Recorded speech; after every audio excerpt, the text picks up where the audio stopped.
I Uh, know it's gonna be cast iron, bro. come on. What What are you fat are you gonna use? talking? You gonna use butter? You gonna use bacon grease? What you gonna use? Probably bacon grease, or I'll look in the fridge see if I got any beef grease. Sometimes I got some brisket grease lying around. It's called tallow, by the way, boys and girls.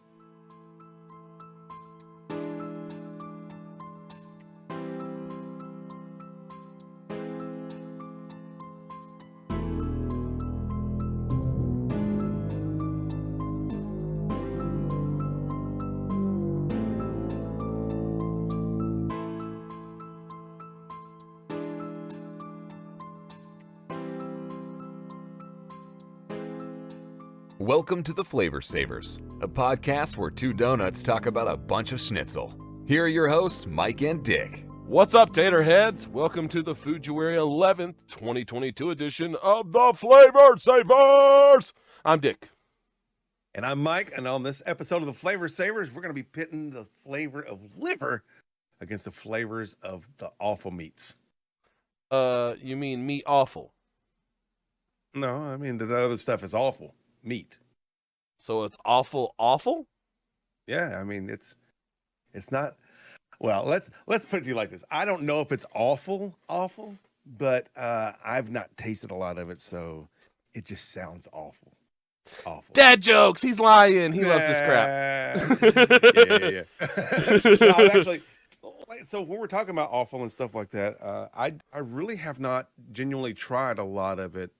I'm not opposed to, like I've said many times before, I'm not opposed to trying anything once. I've just never tried it. I've never tried brains or head cheese or scrapple or any of that stuff. I have tried frog legs once, if you want to consider that awful.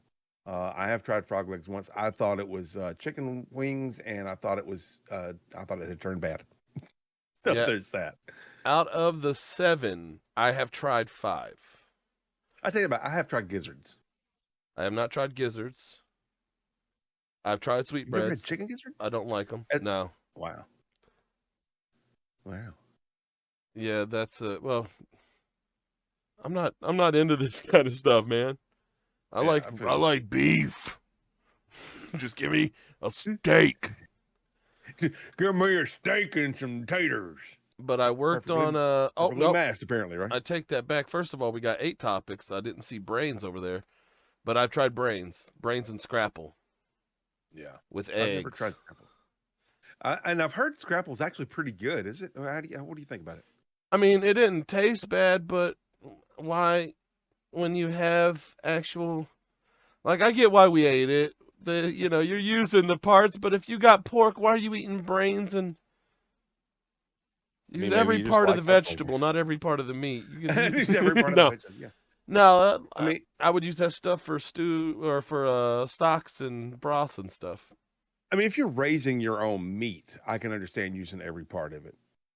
But you don't necessarily even have to eat every part of it, because here's something that a lot of people don't realize: chickens will literally eat anything. Yeah, even eggshells. Anything, even eggshells. They'll eat meat. There's a guy we watch on YouTube that talks a lot about composting, and the way he works his compost is he lets his chickens do a lot of the work, and that he'll put the browns and the greens together, and then he'll put like meat scraps on there, and the chickens will devour it. Like they've processed pigs before and put an entire pig head on there, and the chickens will eat that pig head clean. It's kind of crazy. Yeah, well, the way they can do it is because of one of the foods in this list, is because of their gizzards. It's a That's right. digestive part of their stomach that they eat little pebbles, and the little pebbles just beat everything into sand. It's like it's grinding it up. Yeah, Yeah, that's how they grind up their food. that's how all birds eat. And Yeah, as I say, it's not just chickens. All birds have that gizzard. yeah, but we just eat the chicken gizzards. But that's one of them, and the way that you're going to have to cook that is slow, because there's a lot of connective tissue, because it's a Yeah. muscle that's in use a lot. If it's I've had not them constantly, fried. yeah. I've had them fried, but they're so chewy when they're fried. hmm See, I've never had them just because I know it's just all connective tissue. I'm not. That's like tripe, which could have been on here, but it's, we got 8 things to talk about. The inner lining of Tripe is a intestine. stomach. Well, yeah, I guess tripe, and then we could have put chitlins on there too.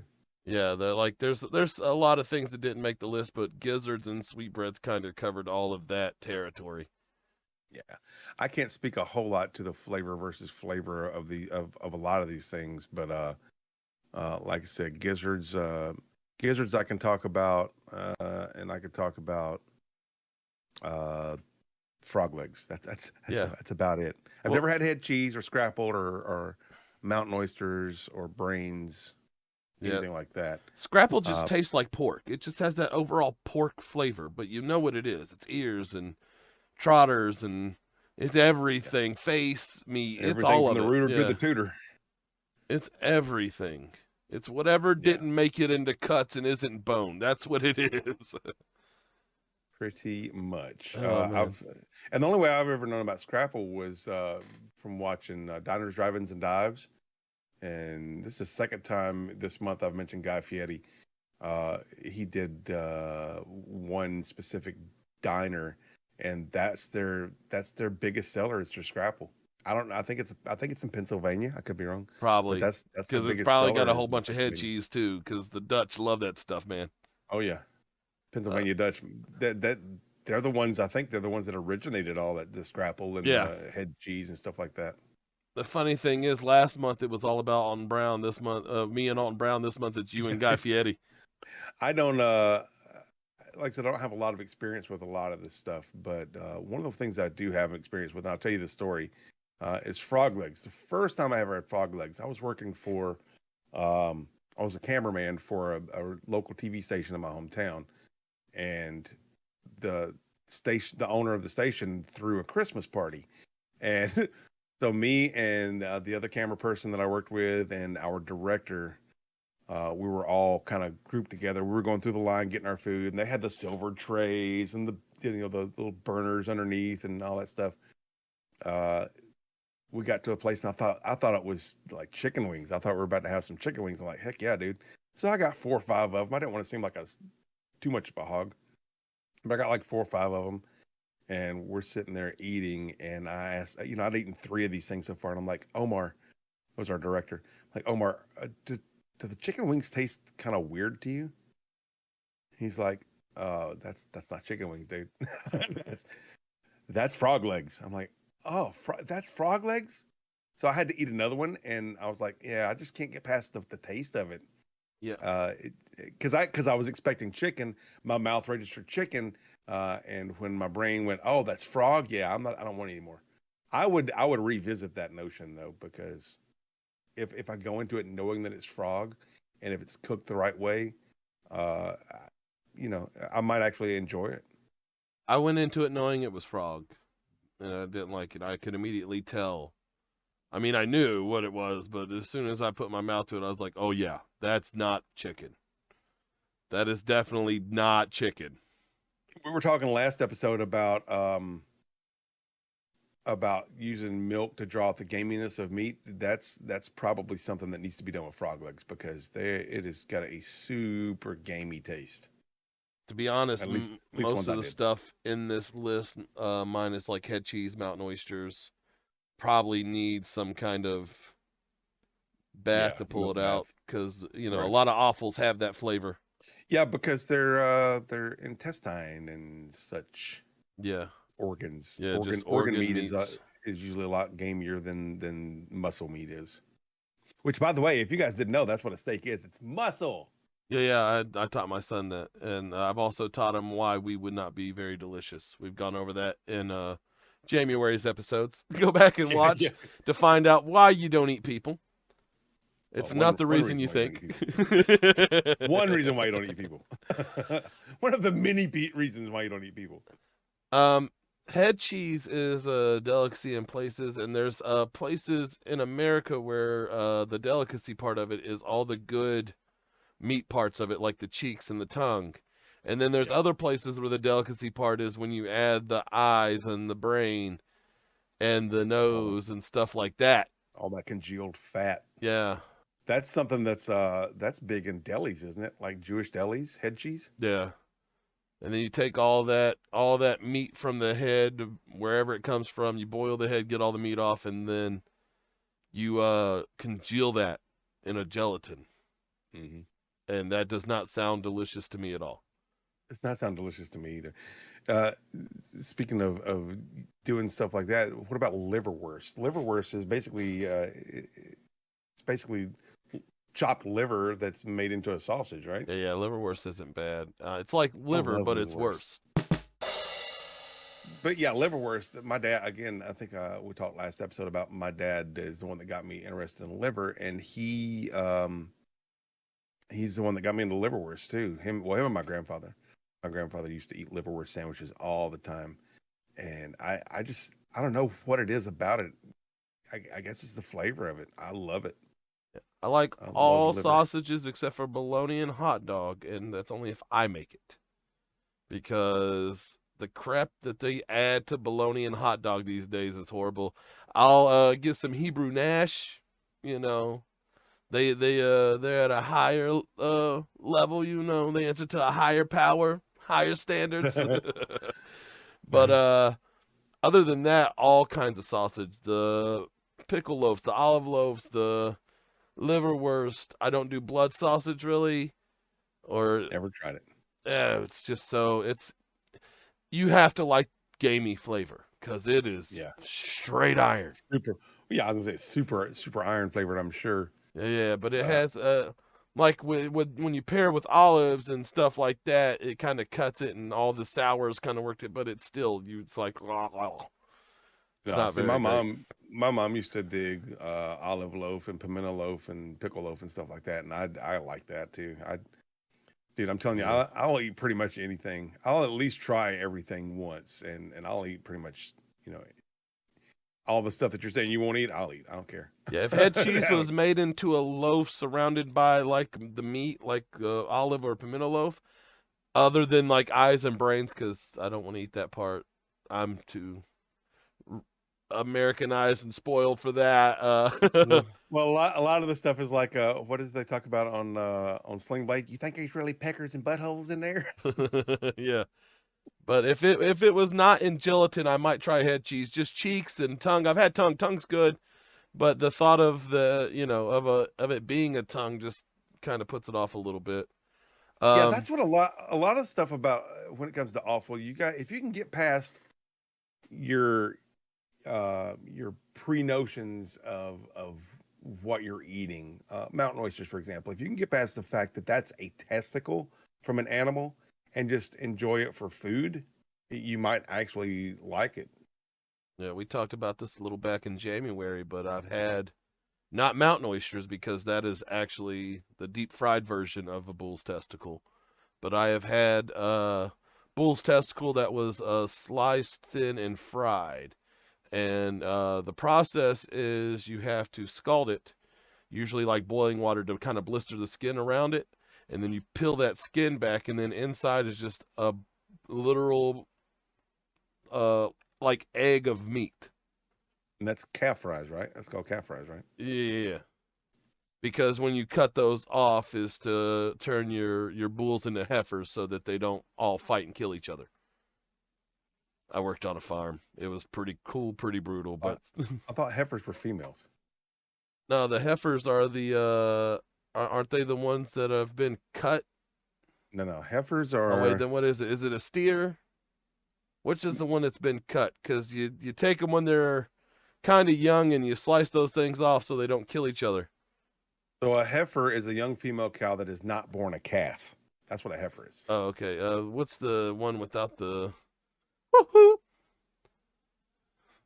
The one missing his old his wiener's snitchel, you know? That's a steer. That's a steer. Castration Yeah. is removal of the testicles of male animals. A bull that has been castrated is called a steer. Steer. I just got my terminology. Oh, I was thinking Rocco's Modern Life. That's I was thinking his name.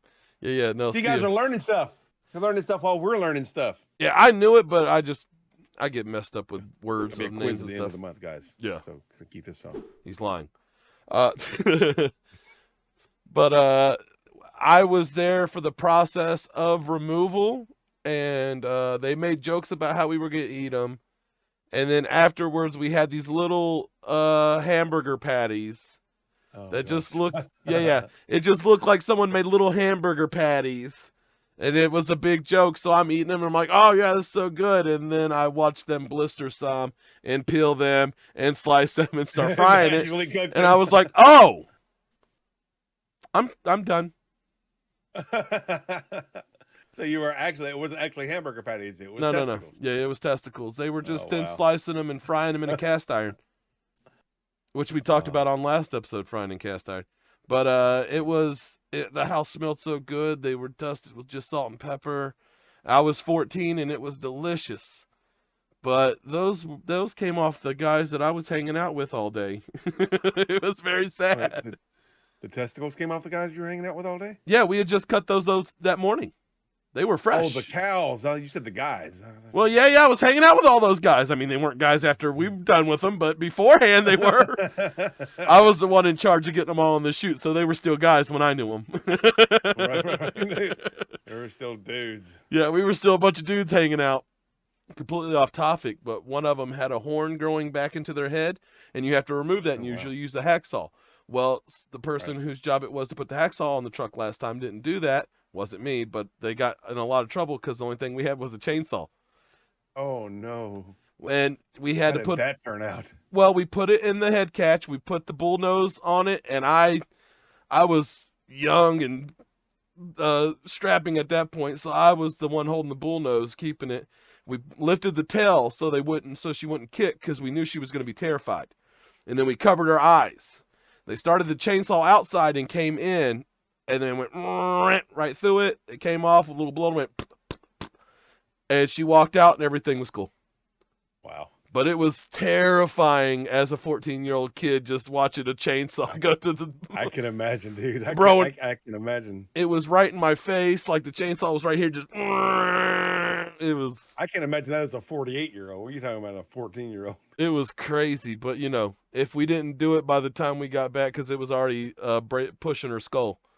By the time we got back, there was a chance she would have already been gone, so you had to do what you had to do. Wow. Yep, you gotta make sure your animals are taken care of. Yeah, it was crazy. Better quality meat. She was terrified, and once it was all over, and we gave her a big old fresh salt lick and rubbed her down, she was cool. She was just out there spraying other cows with blood. It was brutal. Yeah, because it was just artillery spurts where we had to cut back so far, and they just barely, like a dog's toenail, there's a little quick there. And if you hit that quick, it hurts a little bit and it bleeds a little bit. Yeah. But once it healed over, it was fine. She lived up until the time she became meat. You said artillery. I think you meant artillery. Is that what I said? You said artillery. Artillery. Arterial. Yeah. Arterial. I couldn't even think of the name of it after that. I'm going, maybe that is right. No.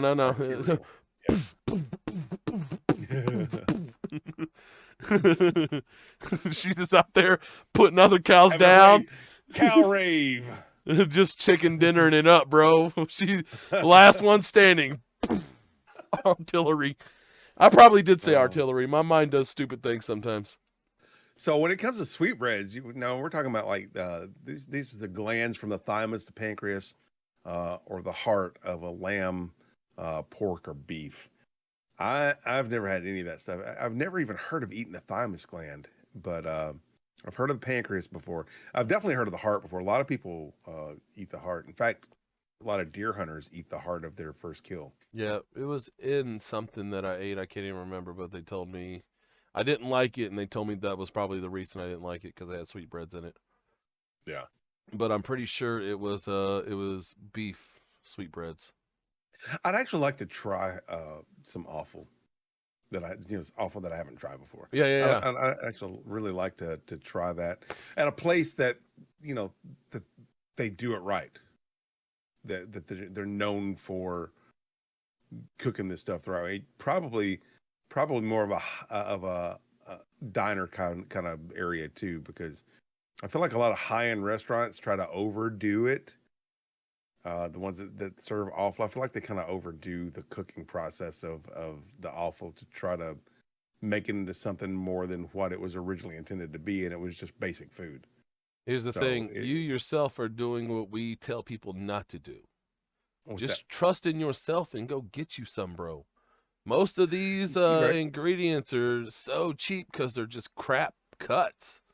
Yeah. You know, just make you some, bro. Trust in yourself. I believe you could make better gizzards than some half-butt diner down the road, you know? Right. But here's the thing. If I don't know how it's supposed to taste and I start trying to cook it and it comes out to be completely gross, I'll never want to try it again. Oh yeah, well, that's when always you like to try okay, let me something. go see if this place did it different than me.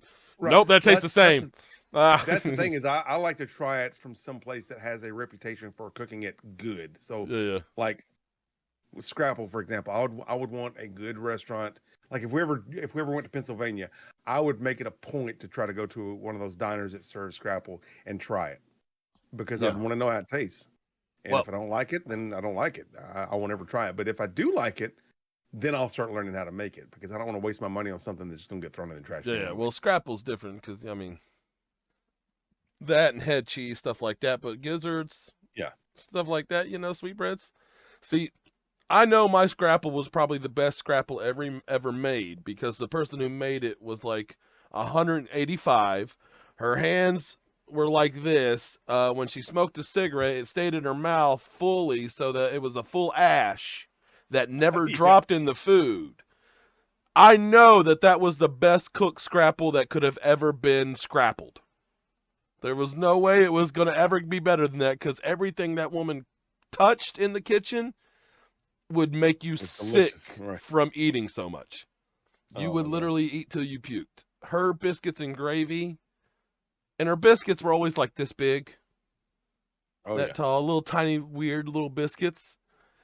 Because she was just a little old lady who used a little old jar, you know. Right. So that was her biscuits. But man, you ain't never going because it was just you would walk in and there'd be a mountain of flour sitting on the counter, and you knew biscuits or pasta was coming.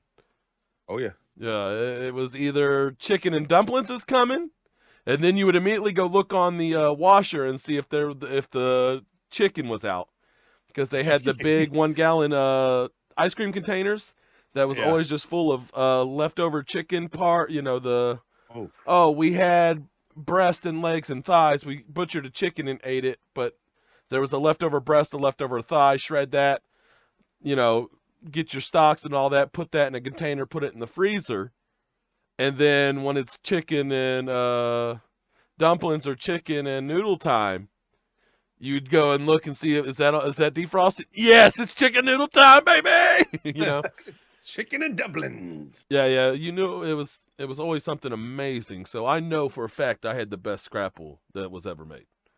Right. And it just it tasted like pork. It wasn't bad. The brains, I didn't like the brains part of it. I would always just get mine Scrapple and eggs and not Scrapple, eggs, and brain. Yeah, that's something else too. Usually those places that have the Scrapple serve brains, and sometimes they serve like lamb fries too, right? Yeah. Which is the fried, the thinly sliced fried testicles. Yeah. And the thing that I love about this thing that we're doing right now, the Flavor Savors, is I guarantee that we are going to cook some of this disgusting, awful things that we have on this list. I can guarantee you I'm cooking liver and onions very, very soon. Well, yeah, definitely liver and onions, but I'm talking about like gizzards and sweetbreads and mountain oysters. Like, you can get these ingredients pretty easily, pretty cheap, especially if you live in small rural areas. Because you can go to local butchers, local meat people, and they want to sell it to people, because if not, they're going to have to throw it away. It's a good thing you said that, because it's pig season for us. Mac does a pig every year for FFA, and he's doing a pig this year, raising a pig and showing, taking it to shows and stuff like that. But at the end of the season, we take it to the butcher and we get the meat from it. I might see about getting some of the stuff. Bro, boil that head and make a head cheese. I ain't going that far now. Oh, come on. I made cheese jam. I'll make cheese jam. You can make the head cheese. How about that? Let's rewind time and we'll just go that way. I'm good. Yeah. I see. I've never had pig liver, so I don't know. Is that something that people typically eat? Is pig liver? I know beef liver and chicken liver, but I don't know about pig liver.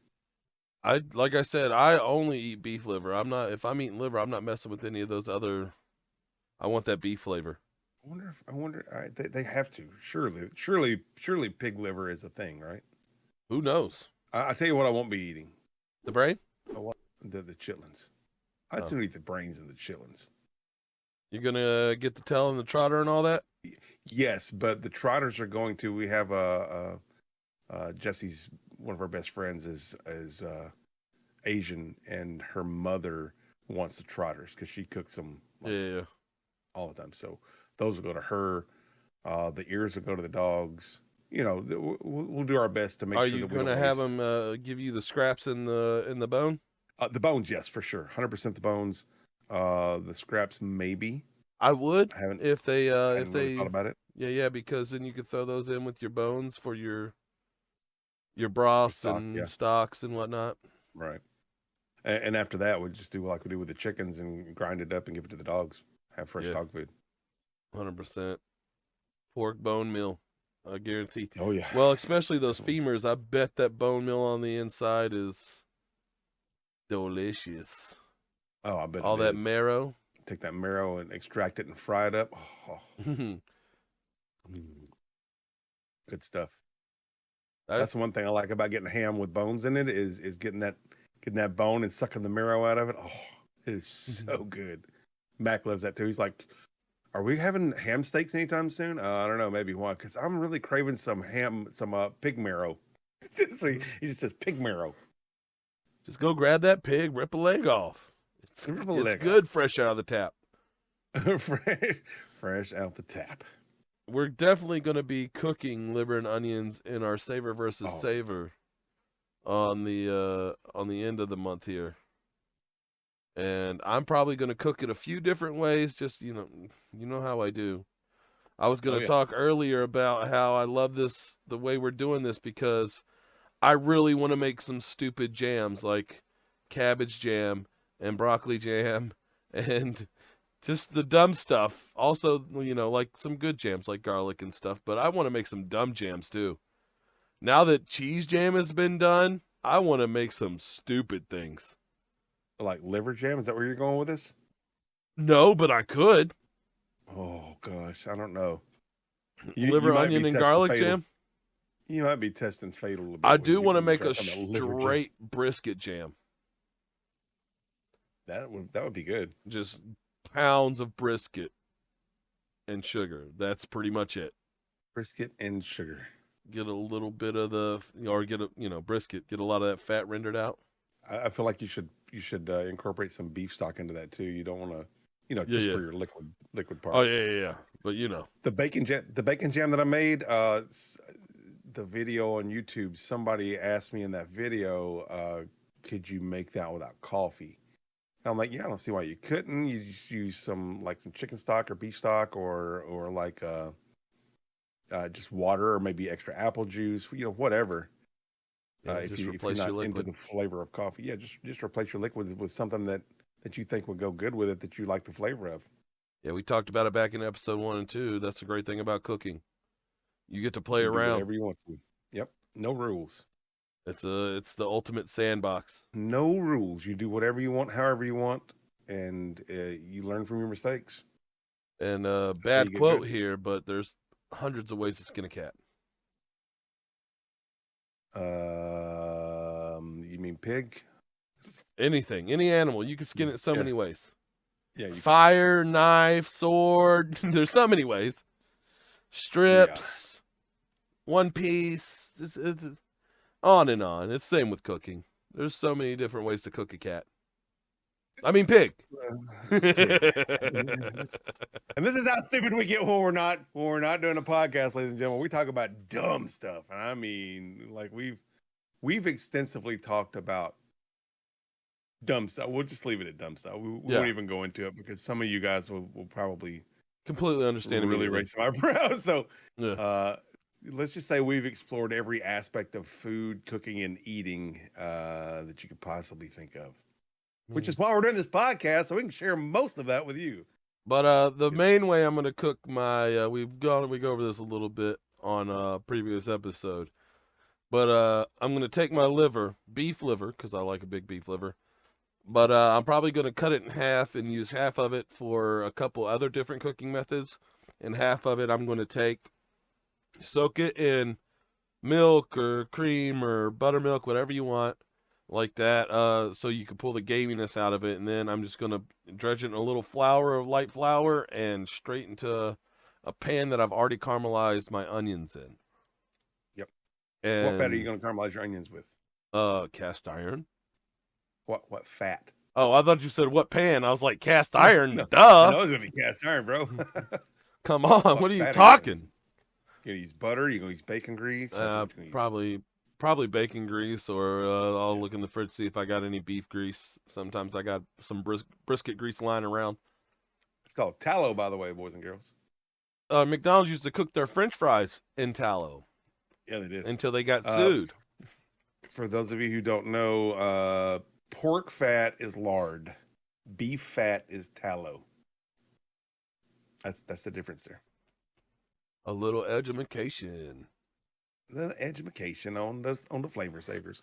I'll probably do the same thing as far as I'll caramelize the onions first, and probably a combination of bacon grease and butter, and remove them completely from the pan, and then put the liver in there after it's had its buttermilk bath, and dredge through some flour, seasoned flour, mind you. I don't know where you get your flour, but my flour does not come seasoned. Yeah. We know, Emerald. Yeah. So I'll probably do some salt and pepper and garlic powder, and dredge it through there. Drop it in the hot pan and let it get good and crispy. Yeah. I might actually do some like my dad used to like braise it almost, boil it in just a little bit of liquid. Yeah, that's one of the. I'm gonna make like a almost like liver pies, little pot pies with some bits and stuff with the liver and onions. But it's gonna be mostly liver and onions. It's not gonna be a lot of other things. But I'm gonna make a little gravy out of it all, and I'm gonna cook it the same way I cooked the other, but I'm gonna chop it up instead of having just a big piece hit and sear. Like liver nuggets. That's something else. Yeah, I'm gonna do it like that too. Yeah. Is that the deep fried? Yeah. Yeah, I'm also gonna do some of that. Chunk it and no, I mean you can pan fry that too, but yeah, if you chunk it up and do like a batter that sticks to it good, maybe double batter it and then deep fry it. Let it rest and let it deep fry. Yeah, that's a good idea too. Yeah, like I said, those were the 3 ways I was gonna go about cooking it. But no matter what, I'm gonna have to buy probably like 40, 50 Valdelia onions. Oh, 100%, dude. Like, we'll be making a run to the farmer's market very soon.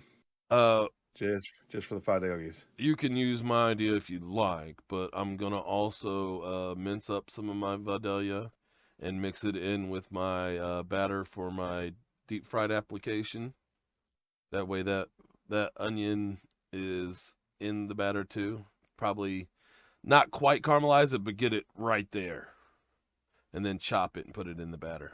I don't know if I'll go that. I don't know if I'll do that, but I might actually dehydrate some onion and put it in and put it in the pestle it up. Yeah, maybe powder. Maybe make a homemade onion powder and go that way with it. Yeah. Oh, you know what I might do? I might do so with the nuggets. What I might do with the nuggets is like chop it up like you would a tartare, or what's the other thing I'm thinking about? Pate. Chop it up real fine like that, and then mix that with some dehydrated onion chunks, like onion flakes, and make like little balls. Yeah, or something. Like little nuggets like that. Yeah, croquettes or something. What are they yeah, called? almost like croquettes. Yeah. Is it croquettes? Is it not artillery spray? It's not artillery spray. Okay. It might be artillery spray afterwards. Yeah. Artillery spraying some croquettes out your donut. Oh my gosh. Yeah, I didn't think about that. That's a good idea, actually. I might have to do that.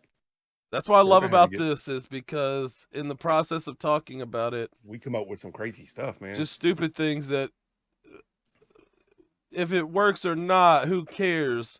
I'm gonna have so much fun trying the process. Beef liver nuggets. That's Like I happening. said, I can't wait to see what Bram thinks about broccoli jam. And that is the only reason I'm making broccoli jam is Broccoli because jam. you said he'd probably love it. And I'm like, actually, yeah, I need to make broccoli jam now. Telling you, man. I can't wait to see what that reaction is. That kid loves his broccoli, don't he?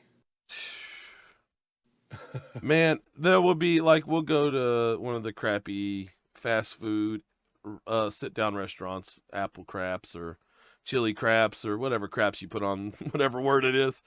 Outback. Olive crap. Yeah, olive craps, outback craps. All of those places. Anytime Hey, we you go watch to your any mouth one about of Outback now. them. Oh, never mind. Outback craps. It's Yeah. Longhorn that you watch your mouth.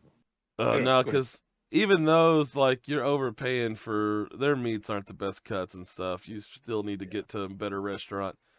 But anyway, anytime we go there, they'll have mac and cheese option or French fry option or mashed potato option. Every time he eats their steamed broccoli, every time it's disgusting and oversteamed and tastes like water, and every time he loves every bite. Wow. He doesn't care what style broccoli it is. He just loves broccoli. I will say this. So we're talking about Longhorn. The last time we went to Longhorn was just a couple months ago, and we went, and Mac wanted one of the premium sides, of course, because he wants everything expensive. He wanted, I think it was like a smoked mac and cheese or something like that.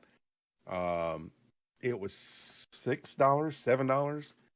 It came out in a bowl about the size of that. I mean, like it was Yeah, it's like two maybe bites. a little bigger than it's. Yeah, well, 2 to 3 bites for him. Yeah, and it wasn't good. It was dry. Yeah. It was. I'm like, dude, the next time we come, you can get broccoli. I don't. Or regular mac and cheese, or maybe even a loaded baked potato. Because it's hard to screw up a baked potato. Yeah. I don't care which kind of restaurant like that it is.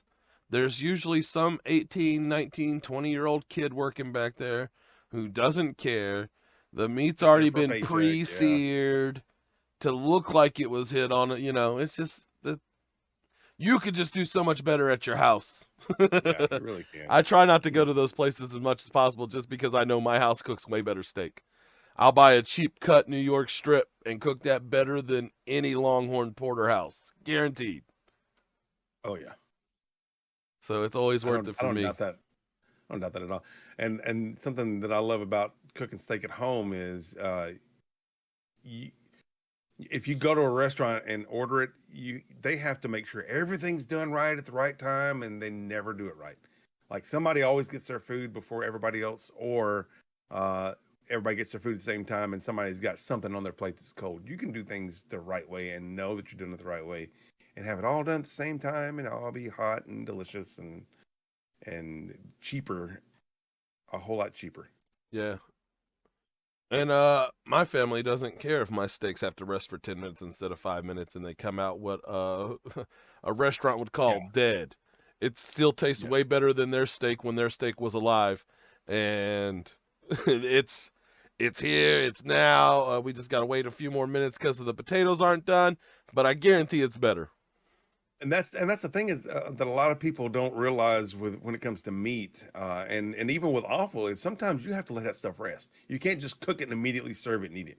You have to let it rest. Give it time to let the juices and the flavors reabsorb back in there. Because if you take a steak, specifically a steak, if you take a steak and cook it and immediately start cutting into it, all the juices are going to drain out of it, and you're going to have a dry piece of meat. Liver, depending on how you cook it, same way. But you have to let these things rest. It's not going to be cold. It's not going to be gross. It's going to be better, and it's going to be juicier, and it's going to be. My mouth is watering right now. I can't even, man. You take a brisket, and a lot of people. Here's the thing you got to know about a brisket: is there's 2 fat caps. One's on the inside. There's 2 big chunks of meat that run with a fat cap on each of them. And the middle fat cap needs to be gone, or it's all connective tissue, and it's not good. And it's going to be chewy and hard. And gross. Yeah. So when you render that middle fat cap completely out, I have to let my brisket then rest for at least 20 minutes. At least 30 to 40 if I want it to be really nice and really good, because that middle fat cap is still in there in liquid form, and it needs to be soaked into all the fibers of the meat. But if you cook it low and slow and let all that fat render out, all that connective tissue is just kind of stringy there, and it's not nothing. Yep. You have to cook stuff like that low and slow, no matter how you do it, braised or stewed or smoked or whatever. That's why a lot of those cuts of meats were given to The poor and the slaves. Yeah, and that's where a lot of this food came from. That's where a lot of the stews and a lot of the barbecuing and smoking and stuff Soul like that cooking. came from. With the slaves and the really poor people, they got the crappy pieces of meat and they learned how to cook it and make it delicious. And then they got to come up through the classes, but didn't want to leave that old food that they had. So now we have things like gizzards, livers, sweetbreads, frog legs. That's Chitlins. Asian and Yeah. French. Both of those, Yep.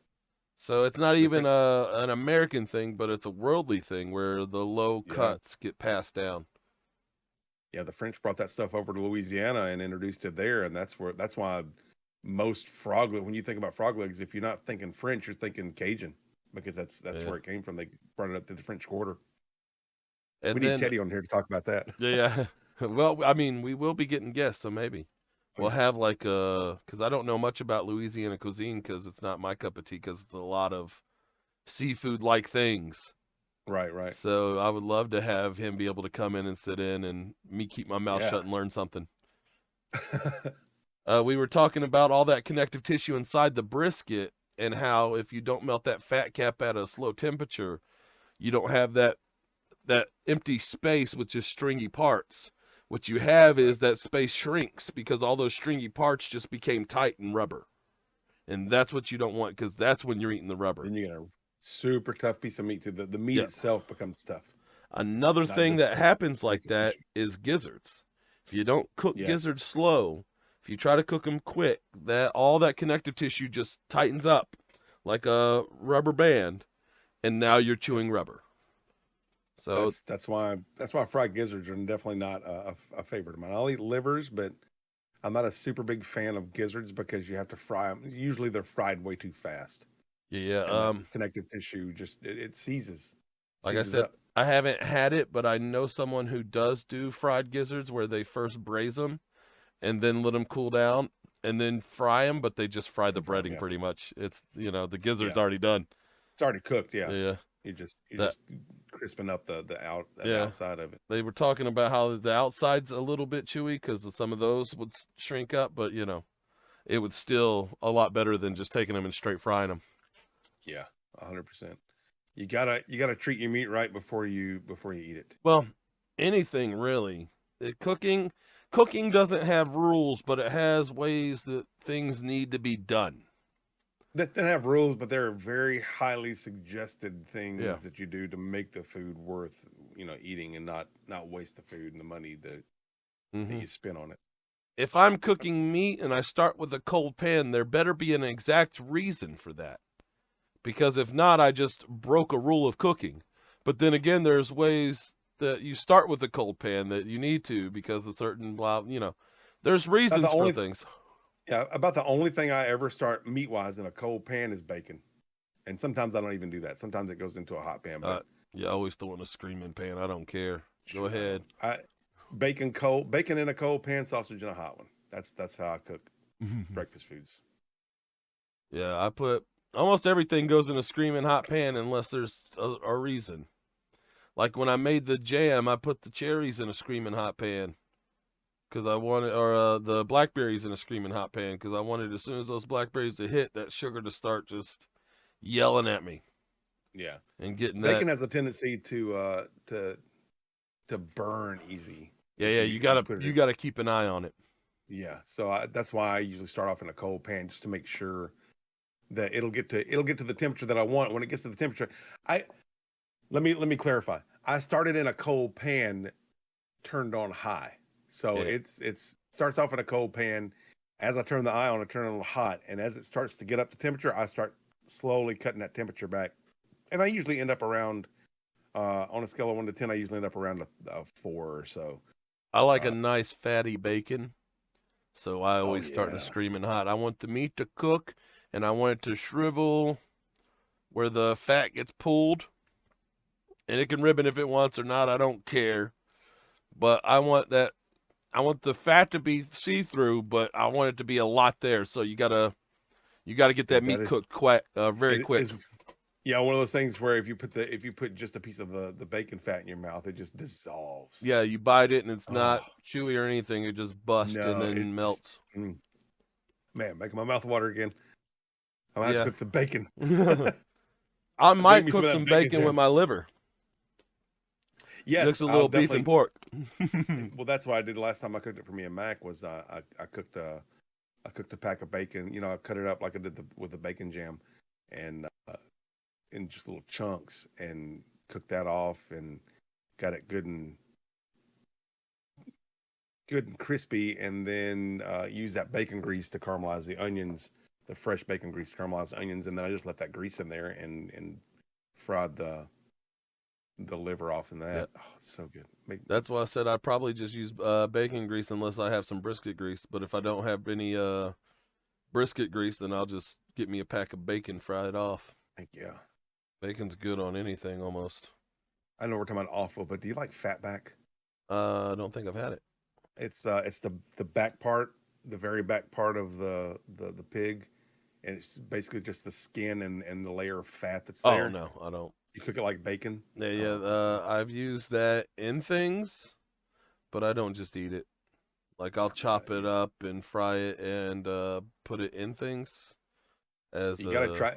You gotta try. My mom and dad used to cook that a lot, and mom couldn't, and dad got to where he couldn't eat the skin itself because it was so hard and crunchy. Yeah. And now I've gotten to where I can't eat the skin itself. But man, that layer of fat, ooh, boy. Yeah, that's what I usually cube it to the skin and then just take the knife and right off. I don't Yeah, like the skin part. If I'm gonna eat pig skin, it better be deep fried. pork rinds. Yeah, baby. Chicharrones. Yeah. Oh man. Mm.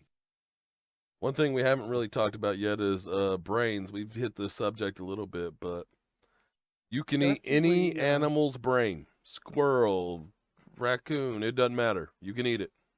monkeys. Yeah. Ooh, Indiana Jones. I didn't even think about that. There you go, monkey brains. Yeah, I've heard. Again, I've never had brains, but I've heard that brains have like a very creamy consistency, very very soft and almost gelatinous. Uh, and it's interesting to think about. I'll try it. Can't guarantee I'm gonna like it. See, I wouldn't even try it.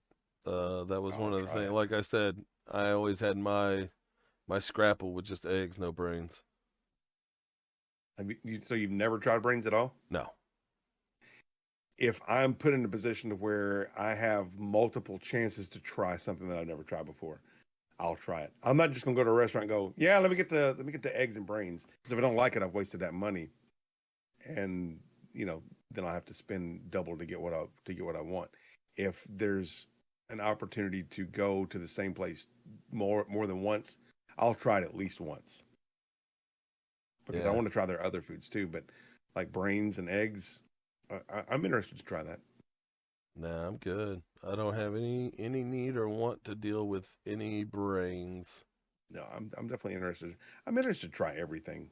I take that back. One time I did make pink macaroni and cheese and put it in a brain mold for Halloween, a Jello brain mold, and that was pretty good. That was pretty good brains. That's hilarious. I gotta try that sometime. I do that one year.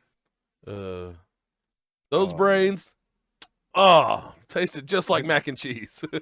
cheesy brains, I make uh, cheesy brains, cheesy jams, you name it, I'll cheese it. brain jam. Oh no. You won't. I dare you. No, you can dare whoever you want. It ain't happening. It ain't happening. Yeah, I don't.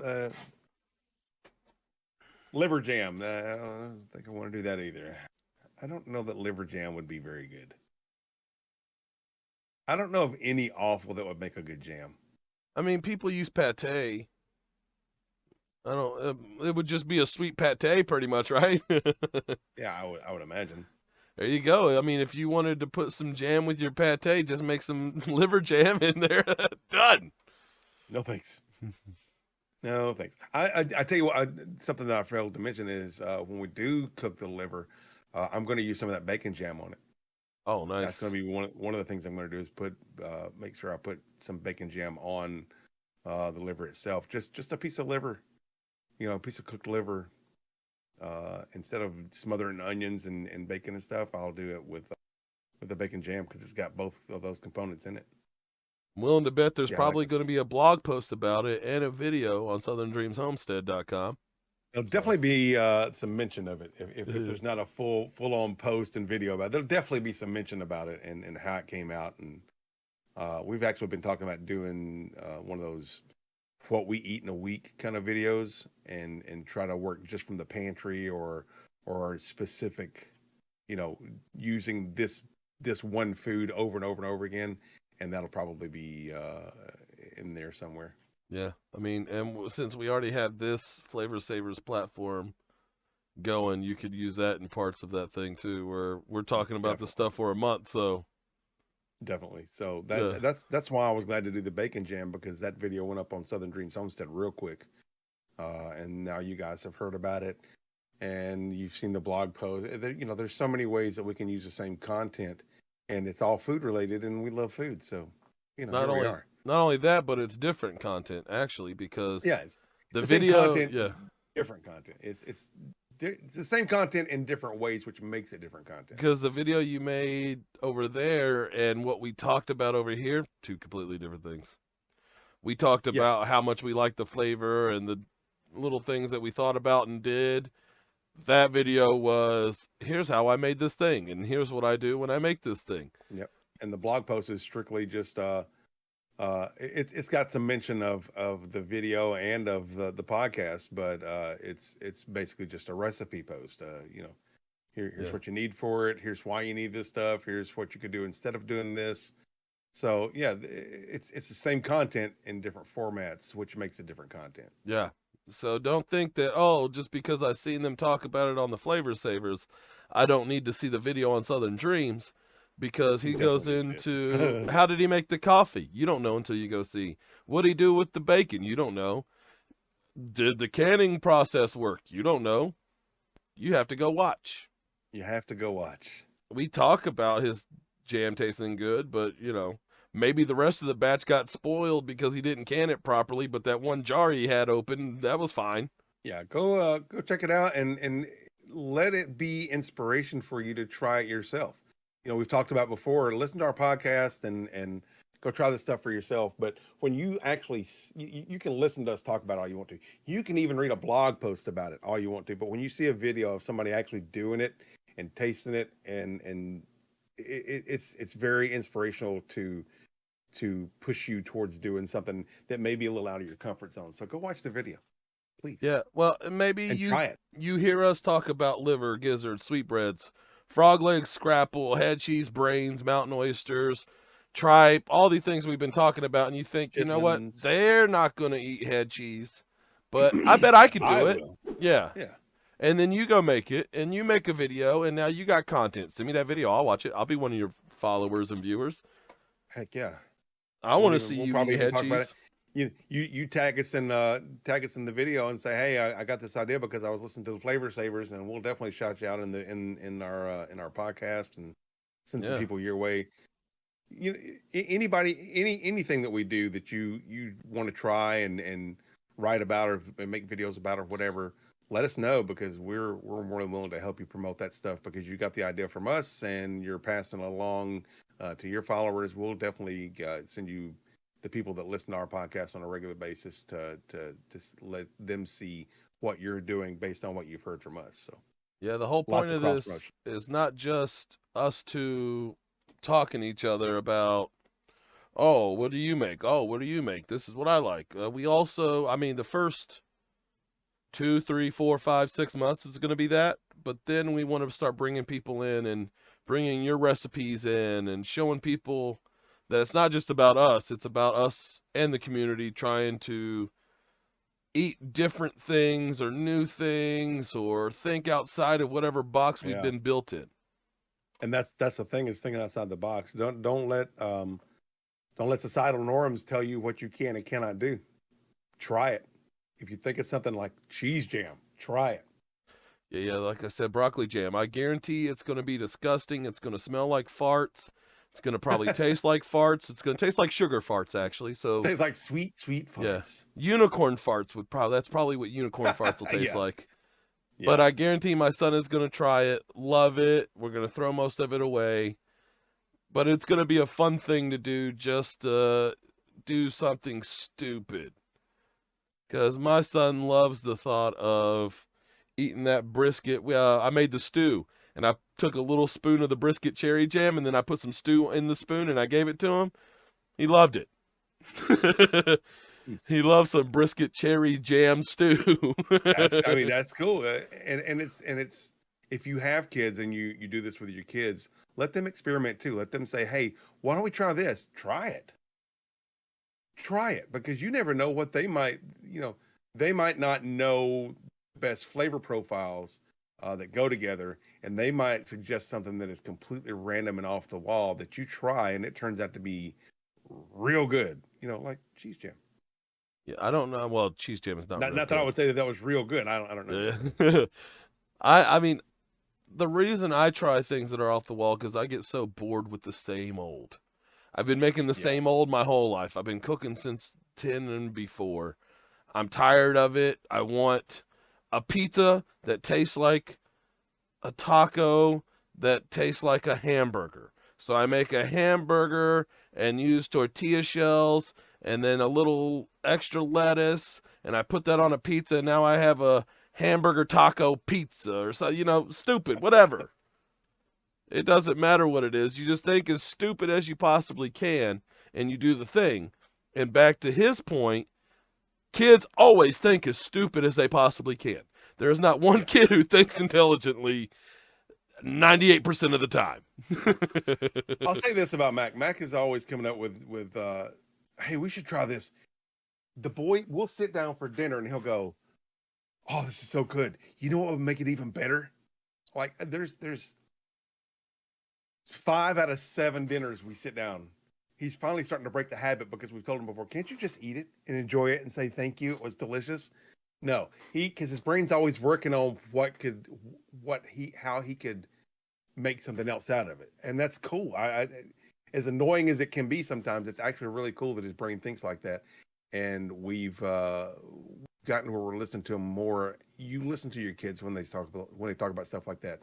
You can talk it out with them and go, yeah, it's probably not going to work because this, and this. But maybe try it anyway. Yeah. Because you never know what you might come out with. Not only that, but I didn't want cherry brisket jam stew. So I didn't want to eat it. So I gave it to him. And he liked it.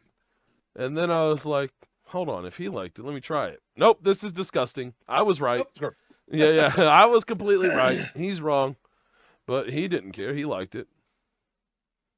Yeah, kids' taste buds, they change as your taste buds change as you grow up. So what he finds delicious right now, he might find absolutely disgusting later on in life. So well, he's the type of person that wants to have, what's your dipping sauce? Well, I want to mix ketchup and mustard and mayonnaise and ranch and garlic and cheese and the one sauce, and then that's my ultimate dipping sauce. It's like, you're disgusting.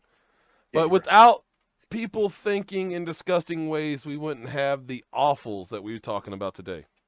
Yeah, we wouldn't have all the meats and the foods that the poor and the enslaved thrived on. Like they didn't just survive on it; they thrived on it. And like we talked about earlier, they're still eating that today. You could have people who came from the poorest neighborhoods that ate the worst cuts of meat that are still eating those cuts of meat now, because not only have they developed a taste for it, but they've also developed the flavors of the way they cook that food in such a way that it's a delicacy to them now. It's not just a means to survive and not die. It's also something for them to thrive on and really enjoy the foods.